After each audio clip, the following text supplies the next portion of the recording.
Hi, welcome back. This is part 3 of a longer conversation that I've broken up into little bits to make it a little more bite-sized.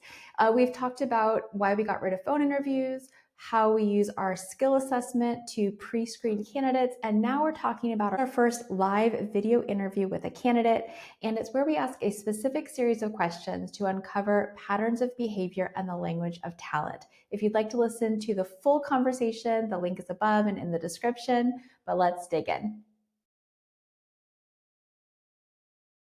One of the other things that I love about our process is the series of questions we go through during the first video interview. So the questions from the book Who, and I'll put the description down below. But I love this way we talked about patterns earlier, and I think this is one of the most interesting ways to learn about un, uh, unrealized patterns. Like, it's so interesting what people say as you go through these questions. So do you want to talk about the Who questions, or you want me to go I'll through lead them? with that. Yeah, you lead with Okay, that. this is my favorite thing. Okay, I so know. the way this process works is when you're doing your first interview with a candidate, you look at their resume, you go back to the last relevant role. So usually no more than 10 years. And then you ask the same series of questions.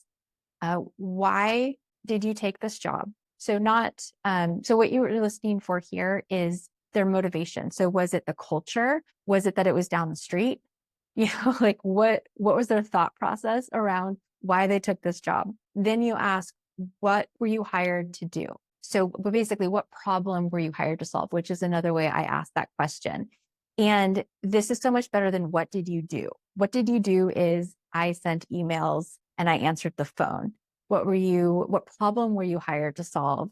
Is the department was in disarray, and because of my background organizing systems, they brought me in to solve XYZ problem. Okay, great. What did you accomplish in the role? And this is where things get really interesting. I'll never forget, I interviewed this person who kept taking transaction coordinator roles, and every time I asked, what were you hired, it's a problem you were hired to solve, run the TC department, what accomplishment are you most proud of? It was in marketing. Every time, every single role, the thing that they were most proud of was marketing the company, developing marketing templates, something marketing related. And so it kind of clued me into, oh, they think that they want to do TC work. They think that's their skill set, but there's something else that they're really interested in. And they keep changing jobs because they're kind of missing this. And it was completely a total blind spot for them. So you'll listen Right. for this, right? And Mm-hmm. then what is your biggest challenge? So this is where we get into that language of talent. Everybody's had a bad job and a bad boss, right? So one office where the biggest challenge was a boss that was really combative or an employee that was challenging to work with is fine. But if they talk about victim speak, if they're talking about things that were done to them or happened to them versus challenges that they overcame, I love it when we talk to a candidate and they say, oh, my biggest challenge was there was a natural disaster and we had to find a way to move XYZ. Like, there was something that happened, a challenge, and their biggest issue was figuring out how to overcome it. And so that's what we're looking for. The language of talent is all about how they impacted change and not about what happened to them.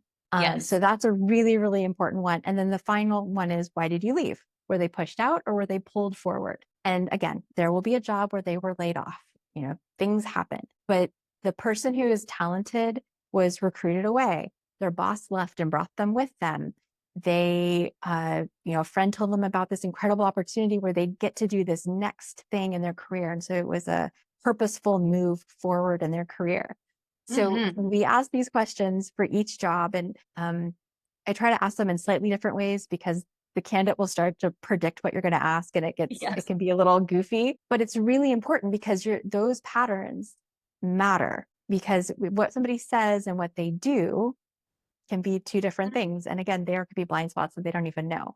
Can you think of any times when you've gone through that process in an interview and had like a, oh, wow moment? Yeah. I mean, I think even when it came down to like someone being laid off, like they're doing everything they can to like find another role. And at the end of the day, they might have a gap in a resume because of that. But what did they do with their time during that period? What did they take on? Did they accomplish any personal development, professional development. They work on any projects. And so when I see that situation, right, or maybe the market shifted, and real estate, that happens frequently, right? So you might have, the ability to support an assistant one day, and 2 months later that could unfortunately change, which it has over the past couple of years for a few. But what I notice is that the language of talent, they have found something that still helps them propel themselves forward, whether it's taking a course or investing their time and energy in a large scale project that, I had one individual who, yes, she has a license. Yes, she was supporting for such a long time. There just was not a job or a role for her in her area due to the market conditions. So she took it upon herself and partnered up and started procuring small flip properties. So during that time, what she recognized is that she never really understood, even though she'd been working in real estate, supporting others for 20 years, she never really understood the intricacies of all of the details and everything that was required to actually flip a property, have it be listed, and resold on the market. So in turn, it actually made her even better at her job, whether she's supporting a seller, the agent, investors, the clients of the organization, right? Because now she understands, like, a real life experience with that stress, like real life experience with those deadlines. It's not just another day or a number, right? She has that grit, and she learned something that she can now apply moving forward. Because I feel like most agents that we work with anyways often help their clients bring their house to a certain level before it hits the market, whether it's something as simple as, paint or landscaping, to something even more complicated, like a full entire room or kitchen remodel, for example. Yeah, how wonderful. What a great example of using something that was really a disadvantage. She was out of work, right? To her advantage. And then her ability to look at that and then articulate how that experience brings value to her next employer. And I think this is something else that you hear some candidates do such a good job of, is tying it all together. Don't just tell me what you did, tell me what you learned, and then tie that into how does that add value to the next person, and how does that fit in to what I want to do next, or what I'm trying to accomplish. And so this is some of that soul searching that I think candidates, you can tell the candidates who've done it, and you can tell the candidates who are just nervous and just need a job. And it's heartbreaking, right? Because you want everybody to find a job that they love, but we really want to make sure that we're connecting our clients with somebody who is choosing that job purposefully. And so thinking through, how does this job fit into your bigger career goals? What do you want to accomplish? What do you want to learn in this next job that you haven't had a chance to learn yet? That's important because, whether employers like it or not, the only reason somebody comes to work for them is because it serves them, right? Yeah. And so if the job doesn't fulfill your personal, professional, or financial goals, then it's not the right job for you.